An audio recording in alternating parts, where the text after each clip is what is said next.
online meeting. Yung huling online meeting natin. Troubleshooting. Hindi yung huling online meeting natin. Online meeting. All-time ito. Safety ko Okay.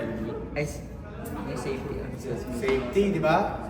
So, electrical safety. So, in that way, naging specific na tayo doon sa safety management system on board. Di ba, discuss natin? So, meron tayong tinatawag na passive measures. Di ba? Okay, so, part of the safety management system is the application of what we call lockout-tagout system. So yun yung gagawin nyo ngayon. The application of lockout-tagout procedures as per standard. Okay?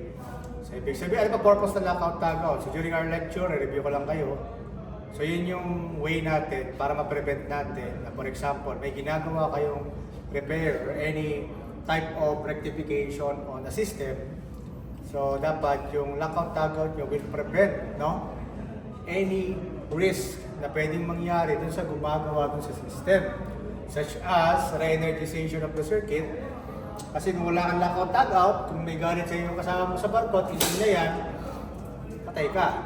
Okay? Or, kung hindi man, maalon, for example, although pag maalon, bawal gumawa. Pero let's say that's normal, na nangarutan ng barko niya, maalon talaga. Na out-balance, nahawakan, naon, ikaw na may ginagawa dyan. Magkakaroon ng problema. Okay? So, i-prevent natin yan na mangyari. So, first procedure is that you must be able to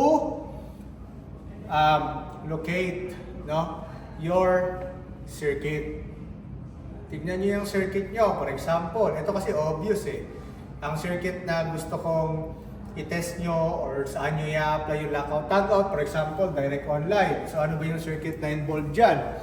So ito lang yan. Tapos meron tayong mini breaker. And then itong mini breaker natin connected dito sa ating main breaker. Okay? Similarly with stop delta and forward reverse. May kanya-kanya silang circuit. Okay?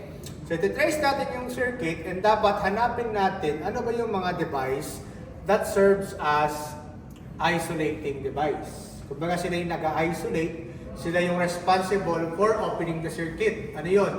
Siyempre, we have the circuit breaker. Okay? We have the mini and the voltage case. So, ang gagawin natin, if nakita mo na-trace mo na, ano ba yung circuit breaker? Where the system is connected. For example, yung kanina, direct online, dyan, at saka ito. So, ilalock out mo na siya. Kasi nga, kailangan mo lang mag-conduct ng repair or any intervention. So, kunin mo na ngayon mga lockout-tagout devices mo. Tag-iisa yan, meron. Kaya, 3 groups ang makakagawa per batch. Okay? So, you have this circuit breaker lockout. So, ito yung nilalagay natin sa handle ng circuit breaker para hindi ma-on. Okay? And then, this is what we call tag, lockout tag. So, ang information is dapat kompleto nakalagay dito. So, in standard procedure, dapat kompleto date, name, team leader, company, and we have the time started, estimated time completion. So, dapat kompleto yan. And then, signature of the responsible person. We have here the lockout HASP. HASP, HASP. So, ginagamit ito for multiple lockout-tagout application. For example, ilan merong system dito?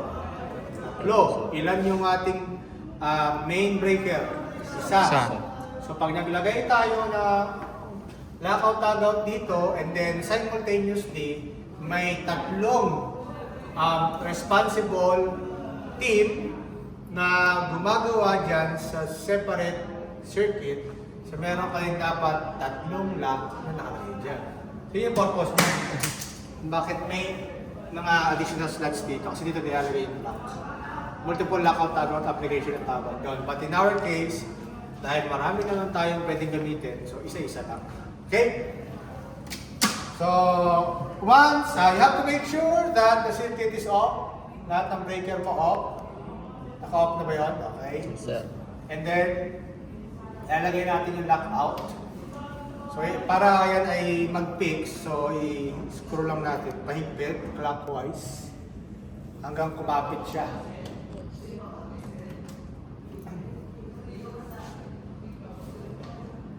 Okay, kahit di naman masyadong mahigpit, importante, snag fit, no? Hindi siya matanggal pag hinila. Okay, so kung makikita ninyo, hindi na ma-on yan. Okay, permanently off na yan. Unless, tanggalin mo yung lockout. So, you apply the hash in the tag. Lagyan mo lang yung tag mo rito. Pag nakalagay na, pasok mo dito yung lock. Hash, yan. Secure. Okay, taas mo to, pasok mo taas, then put the lock. Lalagay lang natin yung lock. Okay? Then secure the key. Sa barko, if you the standard procedure for lockout tagout applications is that there should be 2 keys only. One is for the ship engineer and one is for the team leader or the responsible person. So kung sino yung naglagay niyan, okay, siya lang yung pwede magtanggal. Or si chief engineer. Okay? So kaya kung sino yung maglalagay niyan, yung i-observe ko, kung sino naglagay, yun na din dapat yung magtanggal. Tatanggal. And itatago niya yung susi. No?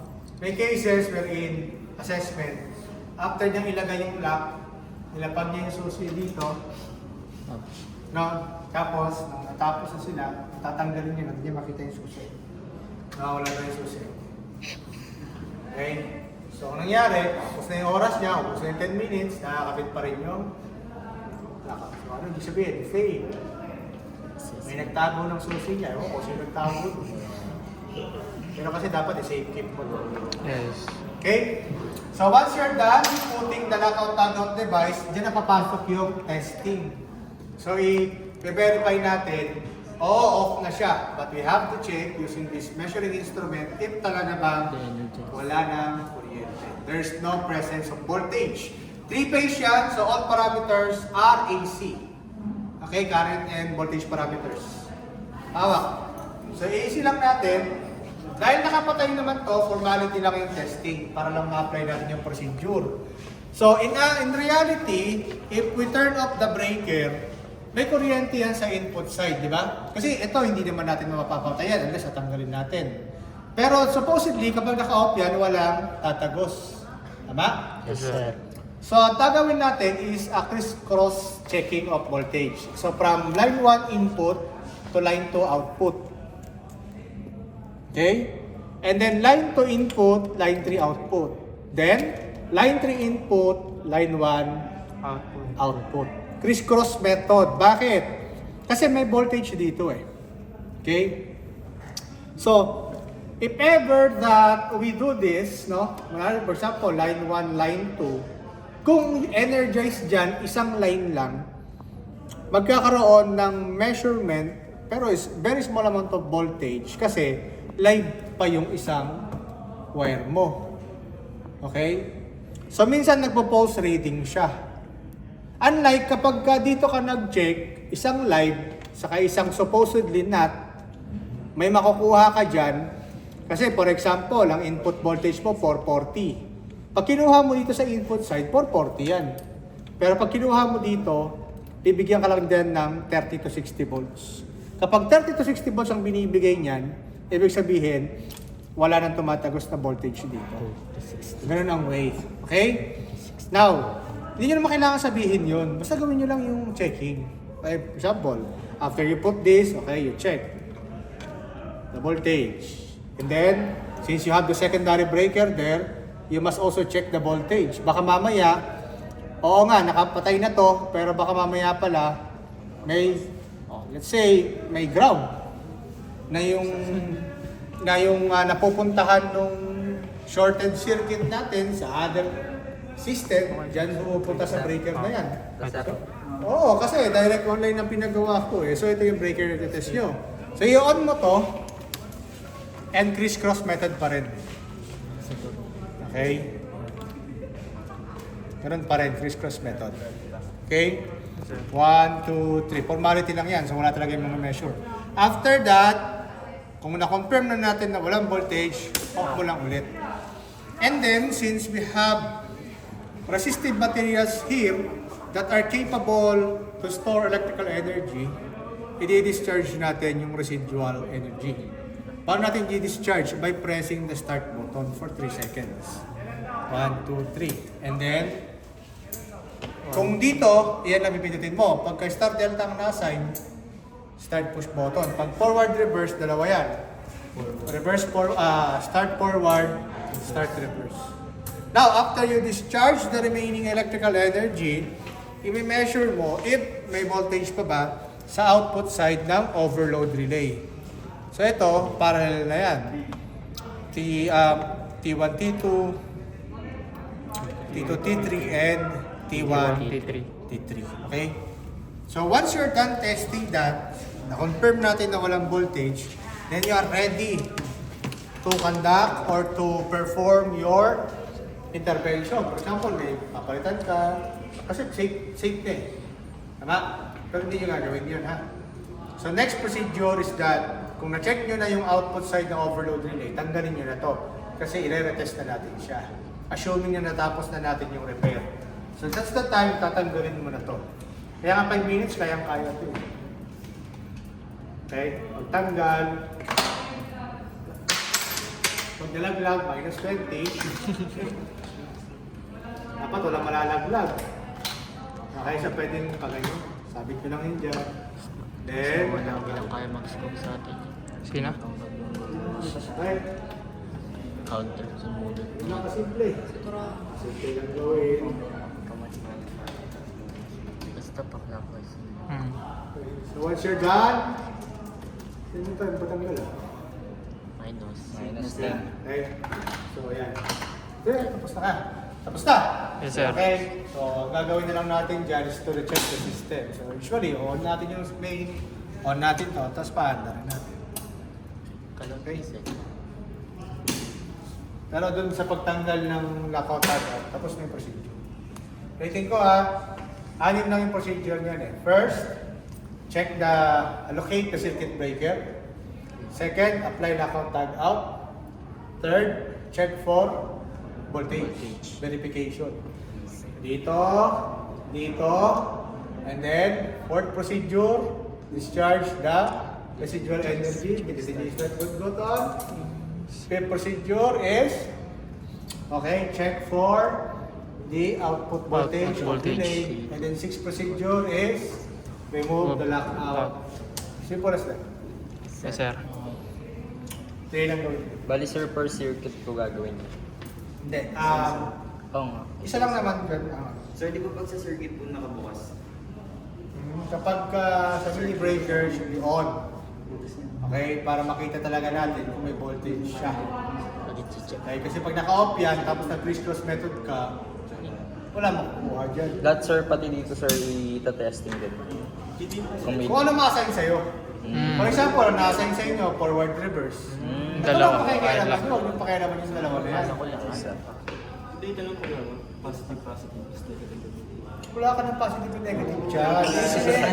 Resistance Easy yan lang eh. tayo. Okay, pag start data na-assign sa inyo, ito. Tatlong contactor yan. Okay? Pag-reassessment sir. Pero usually, ito lang yan sa kayong direct online. Pero check ha, kasi baka mamaya nag-assume kayo na kapag forward reverse ang pinagawa sa inyo, ang assumption nyo, ito yung breaker niya. Okay, so pag tin-range natin yung output, itong nakatusok na to, okay, confirm na nandito siya. And what if may mahabang wire na napapunta pala dun? So, ibig sabihin, itong breaker na to, hindi para dito. Para dito na siya. So, yun yung mga kailangan nyo i-observe sa assessment. Okay? Lagyan natin ng konting twist kasi sobrang dali eh. Lagyan natin ng konting twist. So, kasi yung first procedure, tracing yun eh. Locate the circuit breaker using the circuit diagram. Kaya pag ganyan, magda-diagram ka pa ba? Very obvious kung saan nakakonect. So, lagyan natin ng konting twist. Kaya ita-trace nyo siya. Madali lang naman yan matrace kasi kung makikita ninyo, yung mga wire na nakapasok o nakatusok, kung saan siya connected. Kung dito siya nakakonect sa mga component na yan, confirm na forward reverse to. Ngayon, kung itong mga wire na to, yung mga nakakonect dyan, is nakakonect nito, confirm yan.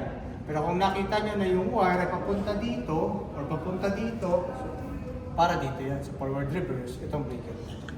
Saan magsusukat sir? Pag may ganun. Dito. So dito, tapos dito. Kung ito yung pinasukat ko sa inyo, so siyempre ito, hindi ito sa side na to, sa kanyang operation ng mga switch button, dito ka mag-ooperate. Kasi ito yung circuit na pinagagawa ko eh. Pero yung circuit breaker niya, dito ka magsusukat. And then ito connected. Isa lang naman ito eh. So ito fixed, dito ka talaga. Dito ka mag-apply na contact. Dito ka rin mag-check ng initial voltage. Okay? So yun yung lockout toggle procedure. It's very simple. That's our course outcome number 3, practical assessment.